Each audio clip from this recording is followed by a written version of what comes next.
So in the previous classes we have seen about the digestive systems and the disorders associated with the digestive system. So இன்னைக்கு நாம என்ன பார்க்க போறோம் இந்த புது topic the bones and joints. So what are bones and what are joints? So நம்ம உடம்புல approximately around adult human being there are 206 bones and around 700 skeletal muscles இருக்கு. Okay. So the 206 bones and along with the 700 skeletal muscles will account for 50% of human body weight. So ஒரு adult beingல ஒரு 206 bones இருக்கு and 700 skeletal muscles இருக்கு. இது ரெண்டுமே ஒரு human bodyயோட 50% of the whole weight form பண்ணுது. Okay. So what may be the role of these two things, bones and skeletal muscles? So இன்னைக்கு நாம bones and joints பார்க்க போறோம். இதுக்கு அப்புறம் we are going to see something about the muscles. So இது ரெண்டோட major role, it will give the protection and the support. So நம்மளோட உடம்புல bones இல்ல muscles இல்ல அப்படின்னா there will be no structure. Okay. So the bones and the skeletal muscles will provide the protection.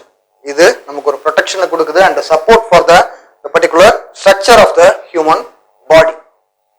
So what do you mean by joints? So bones எல்லாம் சேர்ந்து it will form a joint. ரெண்டு bone இல்ல ரெண்டு மூணு bones சேர்ந்து it will form a joint. அதுக்கு இன்னொரு பேரு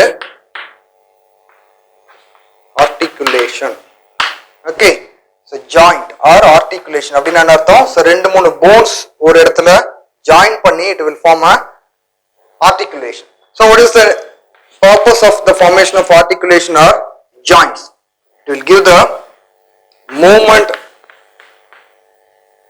So with the help of articulation or with the help of joints we can move our body. நம்மகிட்ட இருக்கிற எல்லா joints மூலமா தான் we are moving the system. Our human body இந்த system move பண்றதுக்கு வெறும் bones மட்டும் இருந்தா பத்தாது. வெறும் skeletal system மட்டும் இருந்தா ஒரு வெறப்ப dead body மாதிரி தான் நம்ம இருப்போம். So what do you need? You need a joints. The bones ஒரு bone இன்னொரு போனோட கம்ப்ளீட்டா ஒரு skeletal மாதிரி இல்லாம அந்த ஒரு இடத்துலயும் ஒரு point of connection இருக்கு. அந்த connections பேரு joint or articulation. அந்த articulation ஓட role, it will provide the movement for the human body. So we are going to see the topic, the bones and joints. There are 206 bones, there are 700 skeletal muscles. Together they are making 50% of the human body weight. And bones will form a joints or articulation. What is the role of the articulation or joints? They are providing the movement for the human body. So under the bones and joints we are going to see the subheading, the fractures. So what do you mean by fracture? So nama day to day life la adikadi kekra word fracture.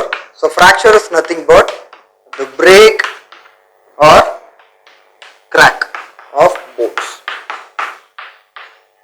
So நம்மளோட bonesல நம்மளோட எலும்புல உடைஞ்சிருது இல்லனா ஒரு கீறல் விடுது, break or crack in the bones is called fracture. So இன்னொரு term நான் உங்களுக்கு சொல்லி தரேன், the trauma. So what do you mean by trauma? Trauma is nothing but a serious injury.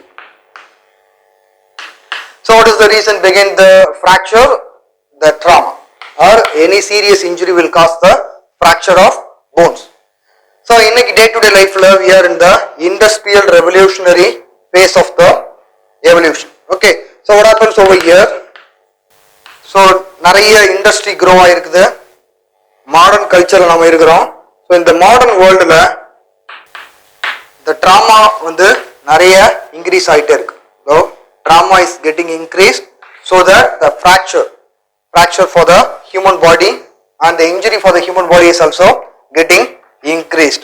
So இன்னொரு term தெரிஞ்சிங்க, the maimer and killings.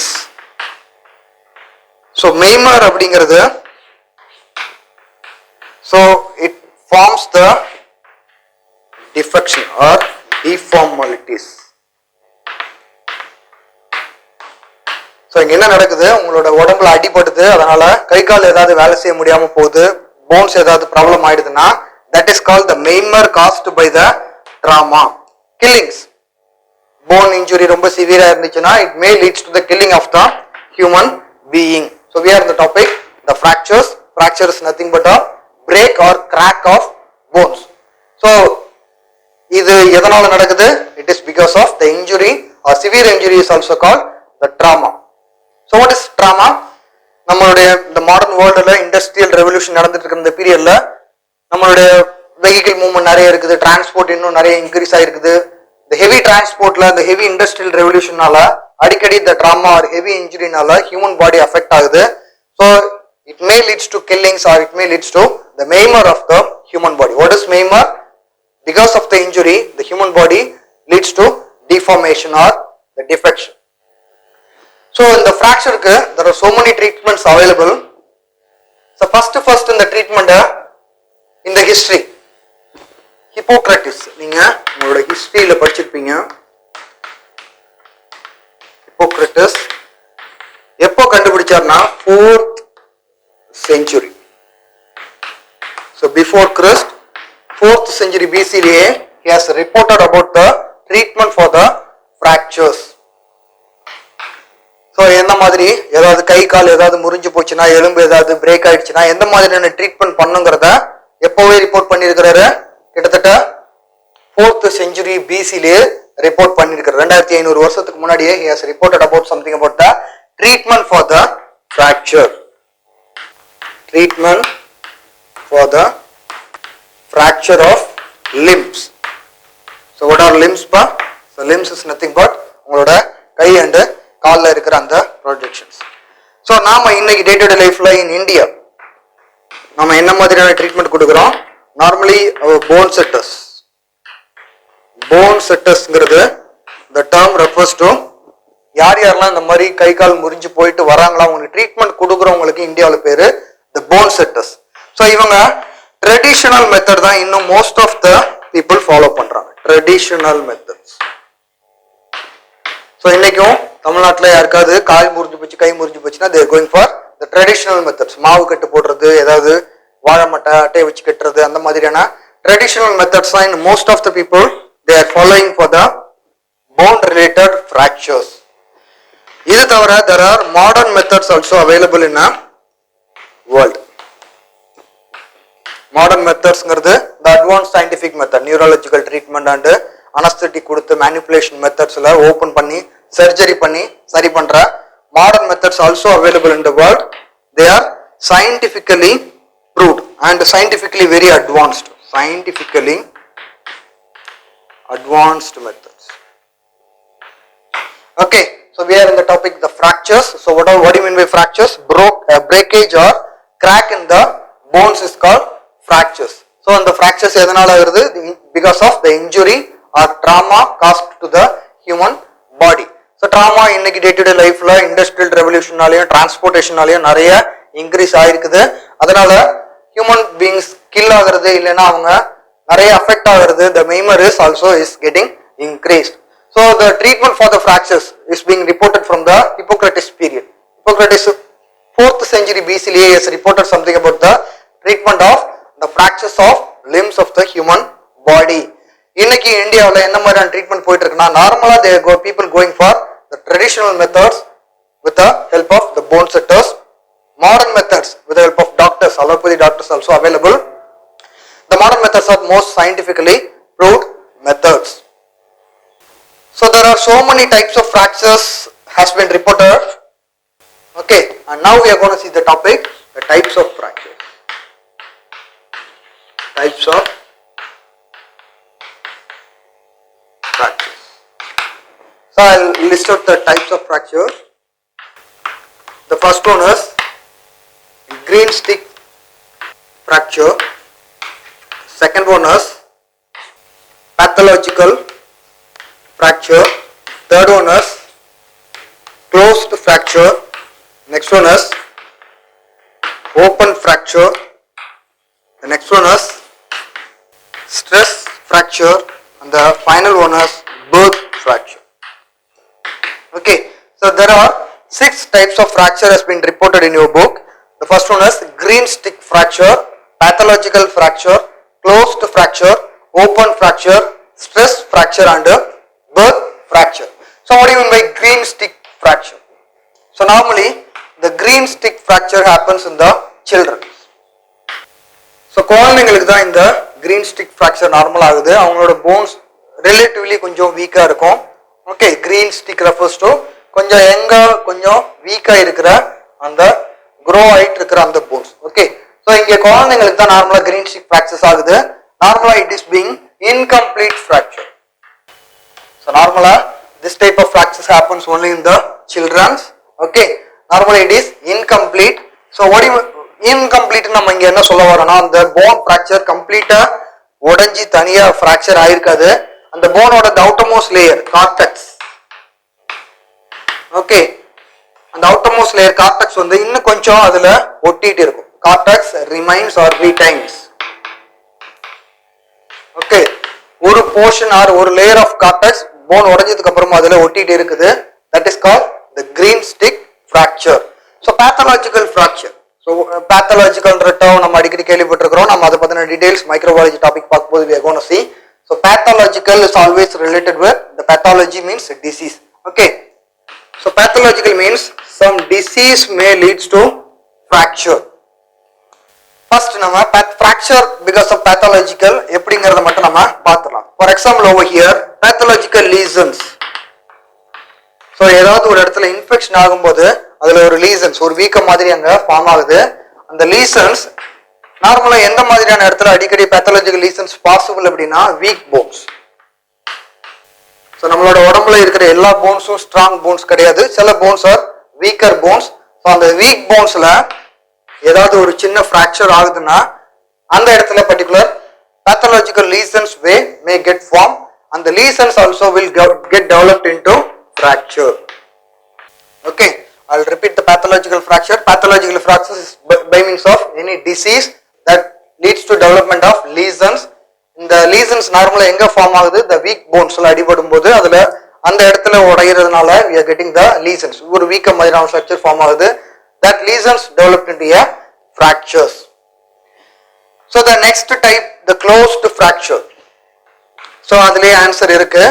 உங்களுக்கு இங்க தெரிய வேண்டிய இன்னொரு term hematoma. So what is hematoma? So உங்களுக்கு ஒரு bone இருக்கு. You have a bone. Okay, that bone is being surrounded by a muscles. Okay, இங்க நிறைய உங்களுக்கு tissues இருக்கு.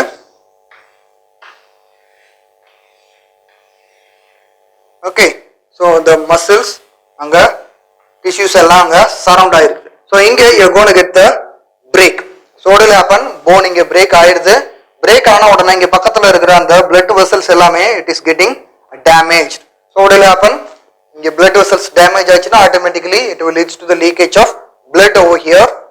இங்க லீக் ஆகிற blood இங்க ஆல்ரெடி bone break ஆயிருக்கு. இந்த இடத்துல the blood will form a clot. The blood will form a clot.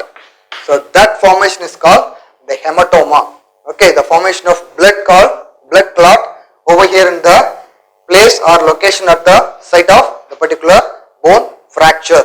So in the hematoma உங்களுக்கு வெளியில இருக்கிற outer side muscles தாண்டி இந்த லொகேஷனை தாண்டி வெளியில கம்யூனிகேட் பண்ணல அப்படின்னா that is called the closed fracture. உங்களுக்கு அந்த இடத்துல ஒரு வலி இருக்கும், ஒரு வீக்கம் இருக்கும், but you won't see any blood coming out of the particular fractured area.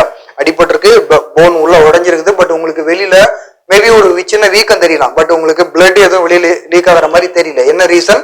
உங்களோட கிளாட்டான பிளட் உங்களோட போனுக்கு பக்கத்திலே இருந்துருது. you won't see anything visible in the outside. Okay, physically you won't see the blood during the fracture. That type of fracture is called the closed fracture. You won't see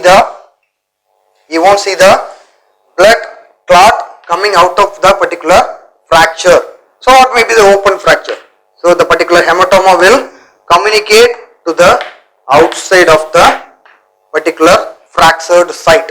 So இதுல ரெண்டுல எது ரொம்ப டேஞ்சர்னா this one is open fracture is somewhat relatively dangerous than the closed fracture. Closed fracture நீங்க கண்டுக்காம விட்டுட்டா கூட அதுவே heel ஆகிறதுக்கான சான்சஸ் நிறைய இருக்கு. பட் ஓப்பன் ஃப்ராக்சர்ல என்ன ஆகுது? உங்களோட போன் உடைஞ்சிருது, போன் வெளியில வந்துடுது. உங்களுக்கு ஸ்கின்னை தாண்டி உங்க மசில் ஸ்கின்னையும் தாண்டி வெளியில உங்களோட போன் எக்ஸ்போஸ் ஆயிடுது. ஸோ உங்களோட பிளட் வெளியில, உங்களோட பிளட் கிளாட் வெளியில வர ஆரம்பிக்குது. உங்களோட பிளட் வெளியில ஊஸ் அவுட் ஆகிற அளவு உங்களுக்கு தெரியுது. So what happens over here? blood வெளியில வர முடியுது அப்படின்னா it means the infection can enters into the human body. So அந்த கேப் வழியா ஏதாவது பாக்டீரியாஸ் உள்ள என்டர் ஆகிறதுக்கான சான்சஸ் ரொம்ப ரொம்ப இன்க்ரீஸ் ஆகுது. ஆட்டோமேட்டிக்கா அந்த உடஞ்ச போன் உடஞ்ச இடத்துல இன்ஃபெக்ஷன் டெவலப் ஆகும். You may lose your the particular region. அந்த இன்ஃபெக்ஷனால அந்த ஏரியாவை நம்ம கட் பண்ண வேண்டி இருக்கும். Okay, this is called the open fracture. So the next type of fracture we are going to see something about the stress fracture. So நார்மலா இந்த ஸ்ட்ரெஸ் ஃப்ராக்சர் யாருக்கு வரும் அப்படின்னா எக்ஸசைஸ் பண்றவங்களுக்கு, ரெகுலரா ஹெவி எக்ஸசைஸ் பண்றவங்களுக்கு வரும். So what happens over here? Continuous stress on a particular bone. So ஒரே டைப் ஆஃப் எக்ஸசைசஸ் திரும்ப திரும்ப ரெகுலரா பண்றவங்க ஒரே டைப் ஆஃப் ஸ்ட்ரெஸ் ஒரு பர்டிகுலர் போன்ஸ் மேல திரும்ப திரும்ப கொடுத்துட்டே இருக்கிறாங்க. So over a period of time,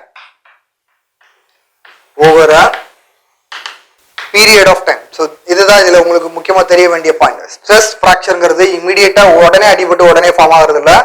ஒரு பர்டிகுலர் டைப் ஆஃப் ஸ்ட்ரெஸ் ஒரு பர்டிகுலர் டைப் ஆஃப் போன் மேல ஓவர் பீரியட் ஆஃப் டைம், கொஞ்ச நாளா நீங்க கொடுத்துட்டே இருக்கிறீங்க. ஒரு பர்டிகுலர் ஸ்டேஜுக்கு மேல அந்த போனால அந்த ரெசிஸ்ட் பண்ண முடியாம it will leads to the fracture. So that type of fracture is called the stress fracture. The final type of fracture is called birth fracture. அதுலயே ஆன்சர் இருக்கு, birth fracture during the delivery. So ஒரு குழந்தை delivery ஆகுறப்ப it's a very complicated process. அது normal டெலிவரியா இருக்கலாம் இல்ல சிசேரியனா இருக்கலாம். நாம சிசேரியன்ல ஒரு பெரிய ப்ராப்ளம் அந்த ஃப்ராக்சர் மாதிரி எதுவும் நடக்காது. But during the normal delivery அந்த குழந்தை வெளியில வர அந்த டைம்ல நிறைய ஸ்ட்ரெஸ் அது ஃபேஸ் பண்ணும். அந்த டைம்ல there will be some fracture may happen to the particular child. அந்த type of fractures க்கு பேரு birth fracture. So we are in the topic the fracture. We have seen something about the types of fractures. So there are major 6 types over here: green stick fracture, pathological fractures, closed fractures, open fractures, stress and birth fractures. Green stick fractures refers to, normally it happens only to the children. It is a type of incomplete fracture. ஏன் அதை incomplete சொல்றேன்னா, phone உடைஞ்சதுக்கு அப்புறமும் some portion of the cortex will remains intact. அது கொஞ்சம் ஒட்டிட்டு இருக்கும். அந்த cortex, the outermost layer கொஞ்சம் ஒட்டிட்டு இருக்கும். Pathological fracture is by means of the disease developed in the bones. Disease-னால there will be some lesions formed in the weak bones that will be developed into a fractures. Third type is called closed fracture. Bone உடைஞ்சிருது, பக்கத்துல இருக்கிற அந்த blood vessels damage ஆகுது, it will produce the leak out of the blood. Leak ஆகிற blood அந்த உடஞ்ச அந்த ஸ்பேஸ்ல போயிட்டு ஒரு கிளாட் மாதிரி ஃபார்ம் ஆகுது, தட் இஸ் கால்ட் ஹெமட்டோமா. அந்த ஹெமட்டோமா உங்களுக்கு உள்ளேயே இருந்தது, வெளியில எக்ஸ்போஸ் ஆகல, ஸ்கின்னை தாண்டி வெளியில உங்களுக்கு அந்த பிளட் தெரியல அப்படின்னா that type of fracture is called closed fracture. Next type is open fracture. அந்த ஹெமட்டோமா நம்ம இது வரைக்கும் பார்த்துட்டு இருந்த அந்த பிளட் கிளாட் வெளியில வர அளவுக்கு அந்த போன் உங்களுக்கு சதையும் கிழிச்சிட்டு ஸ்கின்னையும் கிழிச்சிட்டு வெளியில வந்துருச்சு அப்படின்னா that leads to the fracture type open fracture. Comparatively, open fracture ரொம்ப risk because through the particular wound, the infection may enter into the human body and it may cause some serious illness to the human body. And the fifth type is called stress fracture. Continuous ஒரு particular bone மேல over a period of time. For example, exercise பண்றவங்க ஒரே type of stress ஒரு particular bone கொடுத்துக்கிட்டே இருக்கிறாங்க. ஒரு particular டைமுக்கு மேல அந்த stress தாங்க முடியாம அந்த bone will get fracture. That type of fracture is called stress fracture. The next type is birth fracture. Delivery அப்போ normal delivery, especially normal delivery அப்போ அந்த குழந்தை எவ்வளவு ப்ரெஷர்ல வெளியில வருதோ அந்த ப்ரெஷர்ல அந்த ஸ்ட்ரெஸ்ல ஏதாவது 1-2 போன்ஸ் ஃப்ராக்சர் ஆக சான்சஸ் இருக்கு. அந்த டைப் ஆஃப் ஃப்ராக்சர்ஸ்க்கு பேரு birth fracture. ஸோ நம்ம டைப்ஸ் ஆஃப் ஃப்ராக்சர்ஸ் பார்த்துருக்கிறோம். Now we are going to see something about the mechanism of fracture. So we are going to see something about the mechanism of fracture. So நம்ம ஏற்கனவே சொன்ன மாதிரி what is the reason behind the fracture? It is a trauma or injury to the bones. So it may be direct violence or indirect violence. So உங்களோட போன்ல injury ஆகுது, drama ஆகுது, அடிபடுது, அதனால you are getting the fracture. So trauma, it is nothing but injury because of some violence. அதை போட்டு அந்த போன்ல ஏதோ அடி விழுறதுனால you are getting the particular fracture. So mechanism of fracture அப்படிங்கிறது எந்த மாதிரி அந்த fracture ஆகுது, what may be the steps involved in the formation of fracture. Direct violence நால fracture ஆகலாம், இல்ல indirect violence நால fracture ஆகலாம். What do you mean by direct violence? ஒரு போன்ல டைரக்டா அடி விழும்போது அது fracture ஆகுதுன்னா that is called direct violence. The fracture because of the particular direct violence. Indirect violence னா அடி படுற இடம் ஒண்ணு, ஆனா இம்பாக்ட்னால fracture ஆகிற இடம் வேற. That is called the indirect violence. Okay, so what is direct violence? You are getting the fracture at the site you are receiving the particular impact. What is indirect violence? You are getting the impact or effect away from the particular impact site. Okay, so இதுக்கு ஒரு example நான் சொல்றேன். For example, a man falling from a tree. ஒரு coconut ட்ரீல இருந்து ஒரு human being விழுந்துறான்னு வச்சிங்க. Okay, so what will happen? கண்டிப்பா அவனுக்கு போன்ஸ்லயும் ஸ்பைனல் கார்ட்லயும் அடிபடும். He will get the injury at the bones and spinal cord. Spinal cord. So what happens over here? கீழே விழுந்த உடனே அவனோட கையிலயோ இல்ல அவனோட கால் முட்டிலையோ அடிபடுறது பிகாஸ் ஆஃப் த டைரக்ட் விலன்ஸ். அவன் அடிபடுற அந்த இம்பாக்ட் வேகத்துல அவனுக்கு உடஞ்சி போறது, that is called direct violence. அவன் கையை ஊன்ற வேகத்துல இல்ல காலை தரையில விழுந்த வேகத்துல இல்ல தலை கலையில அடிக்கிற வேகத்துல அந்த இன்டைரக்ட் வயலன்ஸ்னால அவனோட ஸ்பைனல் கார்டு இல்லைன்னா அவனோட முதுகெலும்பு அஃபெக்ட் ஆகுது. Okay, so this is the difference between the direct and indirect violence of the mechanism of the particular fracture. Okay, so the next thing, இன்னொரு term சொல்றேன், torsion. So torsion term நீங்க அடிக்கடி கெமிஸ்ட்ரியில கேள்விப்பட்டிருப்பீங்க. torsion அப்படின்னா முறுக்குறது. Okay, so இப்படி நம்ம அடிபடுறோம் அப்படின்னா இது ஒரு ஸ்டேஜ்ல இப்படிதான் உடையறதுக்கான சான்சஸ் இருக்கு. அப்படி இல்லாம there is another possibility for the fracture is because of the torsion. Torsion அப்படிங்கிறது எதையாவது ஒரு ஸ்ட்ரக்சரை பிடிச்சு நம்ம திருகிறது இல்லைன்னா முறுக்கிறது. So what will happen? ஒரு போன் ஃபார் எக்ஸாம்பிள் ஒரு கையோ இல்லை காலையோ பிடிச்சு நம்ம முறுக்கும் போது என்ன ஆகும்? It will also leads to the fracture of the particular bones. So it will produce spiral or oblique fracture. Okay, so what happens over here? நீங்க ஒரு ஹியூமன் பாடியில ஏதாவது ஒரு பார்ட்டை பிடிச்சி torsion, you're applying the torsion or you're just அதை திருகுறீங்க. திருகும் போது என்ன ஆகுது? It will leads to the kind of fracture is called spiral fracture or oblique fracture. So நார்மலா ஒரு போன் உடைஞ்சதுன்னா உடைஞ்ச இடத்த திரும்ப நம்ம எடுத்து போன் செட்டுட்டு போனா எடுத்து வச்சா அது அப்படியே செட் ஆகிறதுக்கான சான்சஸ் இருக்கு. பட் இந்த டைப் ஆஃப் ஃப்ராக்சர்ல நீங்க திருகும் போது இந்த போனோட கம்ப்ளீட் அலைன்மெண்ட் இந்த உடைஞ்ச ஒரு ஃப்ராக்சரோட எண்டும் கம்ப்ளீட்டா மாறிடும். So it is somewhat severe type of fracture compared to the normal bone fracture. So நாம அந்த mechanism of fracture எதுக்காக படிக்கிறோம்? நம்ம ஒருத்தருக்கு ட்ரீட்மெண்ட்டுக்கு ஃப்ராக்சர் ட்ரீட்மெண்ட் எடுத்துட்டு போகும்போதே நமக்கு எந்த மாதிரி அடிபட்டிருக்குங்கிற ஐடியா இருந்தா ஃபர்தரா டேமேஜ் ஆகாம அந்த ஃப்ராக்சர்னால இன்னும் அவனோட உடம்பு ஃபர்தரா டேமேஜ் ஆகாம அதை கியூர் பண்றதுக்கான ஸ்டெப்ஸை ஈஸியா எடுக்க முடியும். ஃபார் எக்ஸாம்பிள் நீங்க ஒருத்தனை தூக்கிட்டு போறீங்க, அவனுக்கு டார்சன் இல்லைன்னா ஸ்பைரல் ஆப்ளிக்ல அவனுக்கு ஏதாவது ஃப்ராக்சர் ஆயிருக்குது, அது அப்படியே ஒரு போன் செட்டர் அப்படியே வச்சு ஒரு மாவு வச்சு கட்டி விட்டாருன்னா அந்த போனோட அலைன்மெண்ட் கம்ப்ளீட்டா மாறிடும். ஃபைனலா அவனுக்கு திரும்ப அந்த போனை அந்த கம்ப்ளீட் அந்த கையோ காலையோ திரும்ப யூஸ் பண்ணவே முடியாது.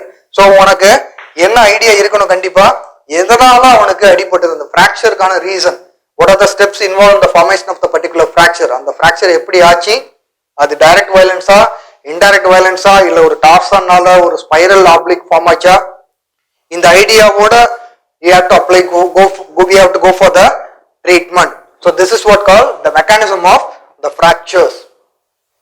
So the next thing we are going to see something about the healing of the fracture. So இப்போ நமக்கு fractureனா என்னன்னு தெரிஞ்சிச்சு, fracture எப்படி எல்லாம் ஃபார்ம் ஆகுங்கிற ஐடியா வந்துருச்சு, and now we are going to see something about the healing.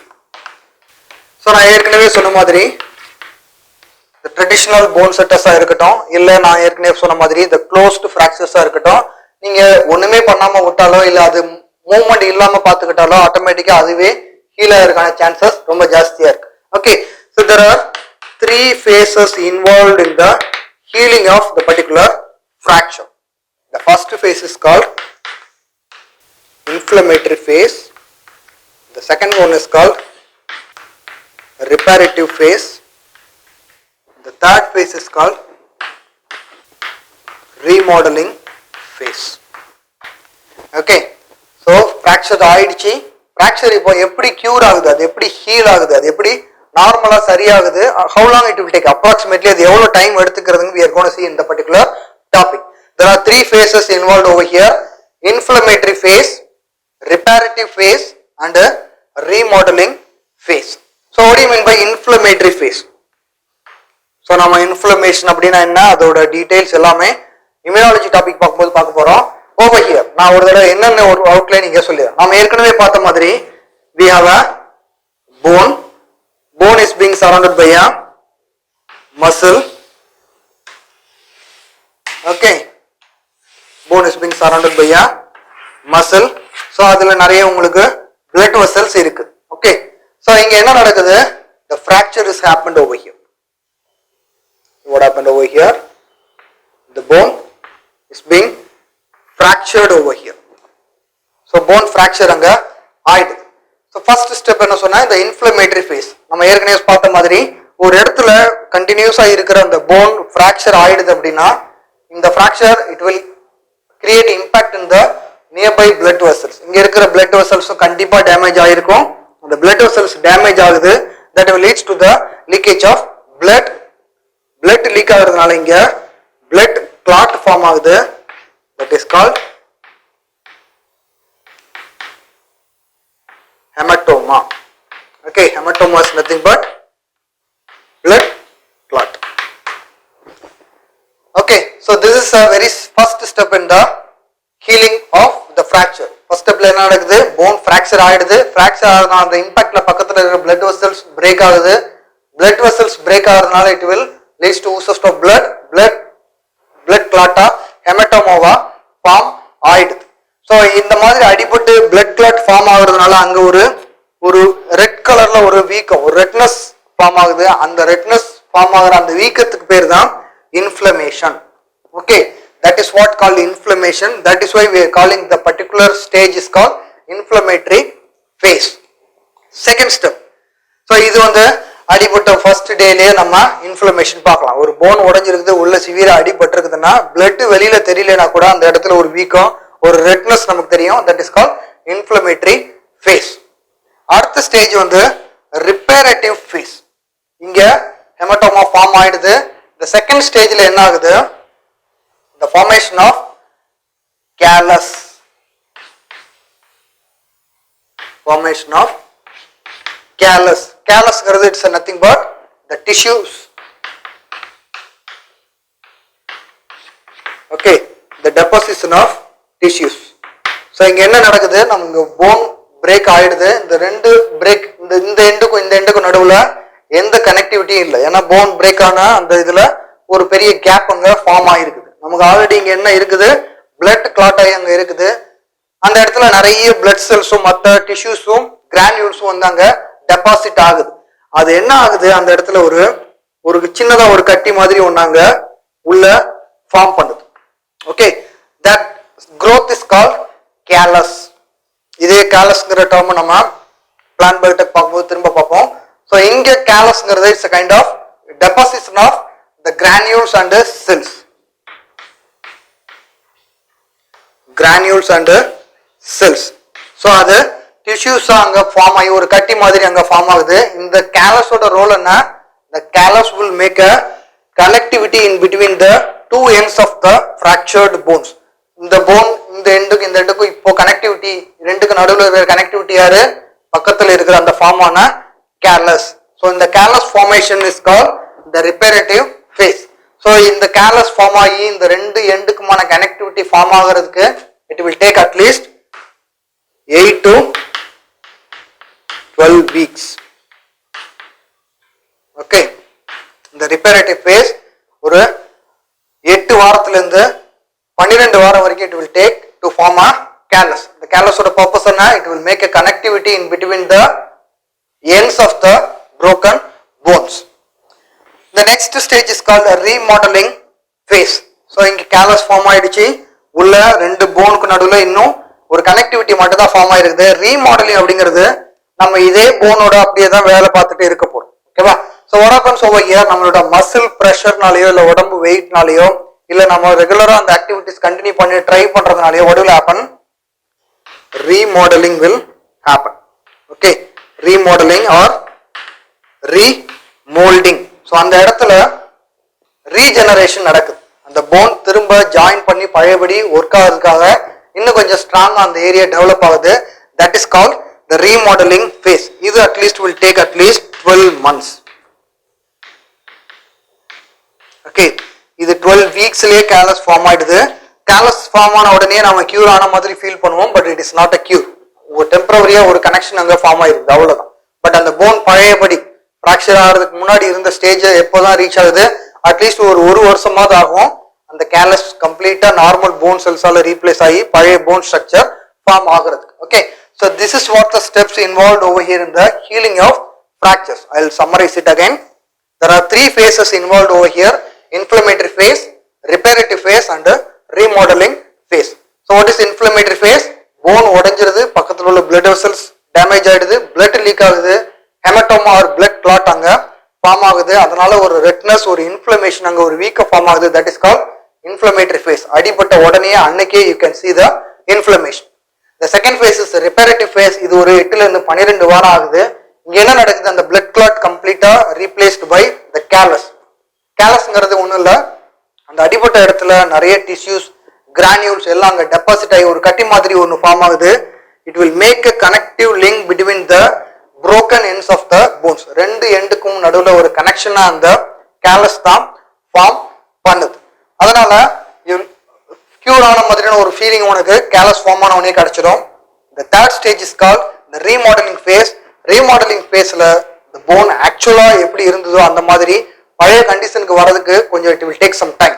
the callus அந்த connection form பண்ணிருக்குது, அதுல phone cells replace பண்ணுது, the கம்ப்ளீட்டா போன் பழைய ஸ்ட்ரக்சர் ஃபார்ம் ஆகுது. it will take at least 12 months from the reparative phase. இதுல இருந்து at least ஒரு 12 months ஆகும், 1 year கழிச்சு தான் you are getting the original bone structure.